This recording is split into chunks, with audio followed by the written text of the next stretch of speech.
Hello second year students, क्या हाल चाल। तो आपका 31 जो है जुलाई को इंजीनियरिंग मैथमेटिक्स 3 या हमारा M3 का एग्ज़ाम है।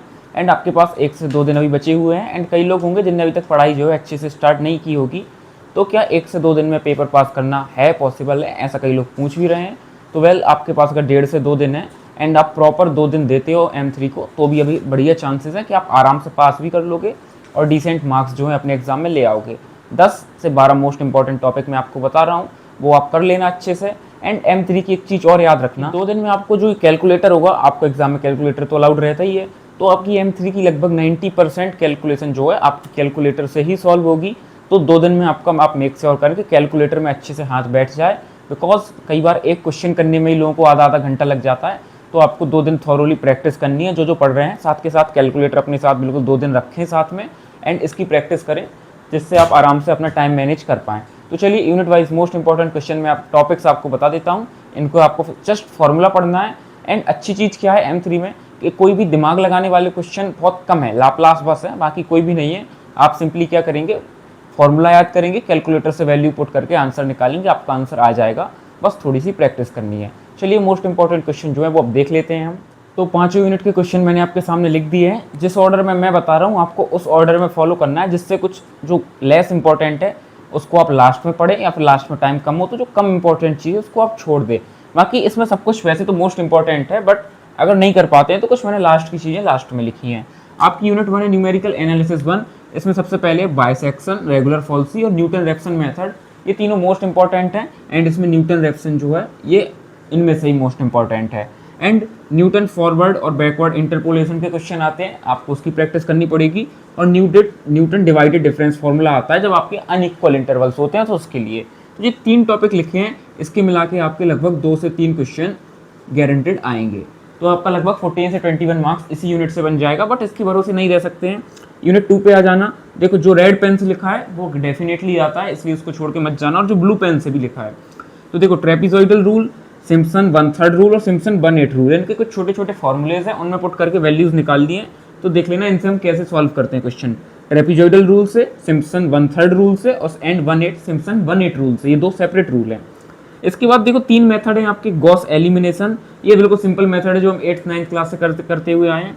गॉस सीडल और गॉस जैकोबी मेथड आपको देख के जाना है। गॉस सीडल और गॉस जैकोबी मेथड, इससे क्वेश्चन सॉल्व करने को आता है। अगेन इसकी कैलकुलेशन बहुत लंबी है, आपको कैलकुलेटर की अच्छी खासी प्रैक्टिस होनी चाहिए, या फिर इस क्वेश्चन को लास्ट में पकड़ना आप एग्जाम में अपने।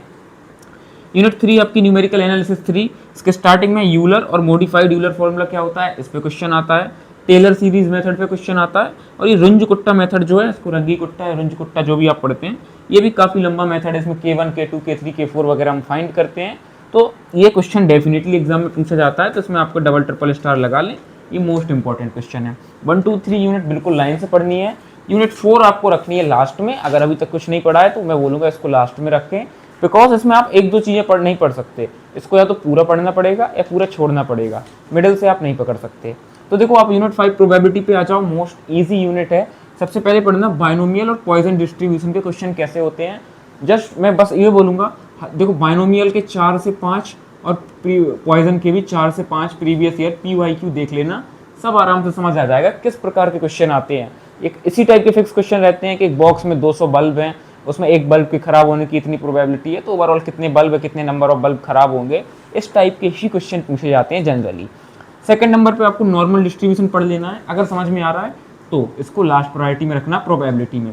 देखो, थ्योरी क्वेश्चन हमेशा पूछे जाते हैं आपके मैथमेटिक्स 3 में, कुछ 2 से 3, और यही क्वेश्चन हमेशा रिपीट होते हैं। इस बार भी इनमें से एक नया क्वेश्चन आपको देखने को मिलेगा। पहला है प्रोबेबिलिटी डेंसिटी फंक्शन, जिसको हम शॉर्ट में लिखते हैं PDF। तो प्रोबेबिलिटी डेंसिटी फंक्शन शॉर्ट में लिख दिया PDF। प्रोबेबिलिटी मास फंक्शन, जिसको PMF शॉर्ट में आप लिख सकते हैं। ये क्या होते हैं, इनकी थ्योरी जरूर देख के जाना। एंड लास्ट में एक्सपोनेंशियल डिस्ट्रीब्यूशन क्या होता है, इसकी थ्योरी। देखो, इसको भी न्यूमेरिकल्स आते हैं, जैसे नॉर्मल डिस्ट्रीब्यूशन के न्यूमेरिकल्स आते हैं आपके, बाइनोमियल और पॉइजन डिस्ट्रीब्यूशन के आते हैं, वैसे ही एक्सपोनेंशियल डिस्ट्रीब्यूशन के भी न्यूमेरिकल्स आते हैं, बट ये जनरली थ्योरी में पूछा जाता है, तो पढ़ के जाना, फ्री के मार्क्स मिल रहे हैं। एंड साथ के साथ प्रोबेबिलिटी का एक चीज और पूछ लेता है, वो मैं इधर लिख देता हूँ, एप्लीकेशन। तो एप्लीकेशन ऑफ प्रोबेबिलिटी या एप्लीकेशंस ऑफ एक्सपोनेंशियल डिस्ट्रीब्यूशन पूछ लेता है, तो ये थोड़ा इसकी थ्योरी जरूर से पढ़ लेना। अब अगर आप ये सब तो कर लेते हैं, तो लाप्लास यूनिट पे आए, नहीं तो इसको छोड़ दें। तो आपको लाप्लास के न्यूमेरिकल पढ़ने हैं, बट लाप्लास की कुछ प्रॉपर्टीज़ होती हैं, 4-5 प्रॉपर्टीज़ होती हैं, 6 प्रॉपर्टीज़, तो आपको पहले वो याद करनी पड़ेंगी, तब जाके आप उसको समझना पड़ेगा, लाप्लास के क्वेश्चन सॉल्व कर पाएंगे। अगर तो आप लाप्लास कर लेते हैं, उसकी प्रॉपर्टीज़ पढ़ लेते हैं, फिर आप आए कॉन्वोल्यूशनल थ्योरम पे। ये देखो मोस्ट इंपॉर्टेंट है, ऐसा नहीं है नहीं आएगा, इससे एक आध क्वेश्चन जो है आपको डेफिनेटली पूछा जाता है। इसके बाद लास्ट में आपका फोरियर ट्रांसफॉर्म आता है, टाइम मिले तो फिर फोरियर के न्यूमेरिकल्स लगा लेना। तो इतना आप पढ़ते हो, तो ये तो मैंने बहुत ज़्यादा सिलेबस दिया है, किसके लिए, एक अच्छा स्कोर करने के लिए, 50+ 60+ मार्क्स स्कोर करने के लिए। बाकी आप इतना नहीं भी पढ़ते हैं, बेसिक ये 3 क्वेश्चन, ये टॉपिक पढ़ लेते हैं, थोड़ा बहुत प्रोबेबिलिटी पढ़ लेते हैं, तो भी more than sufficient, more than passing marks आराम से आ जाएंगे। तो वेल, आज की वीडियो में इतना ही था, मिलते हैं आपको नेक्स्ट इंपॉर्टेंट टॉपिक्स की वीडियो में। वीडियो अच्छी लगी हो तो आप वीडियो को लाइक करें, और इसी तरीके के इंपॉर्टेंट टॉपिक्स के लिए चैनल को सब्सक्राइब कर लें। मैं मिलता हूँ आपको नेक्स्ट वीडियो में।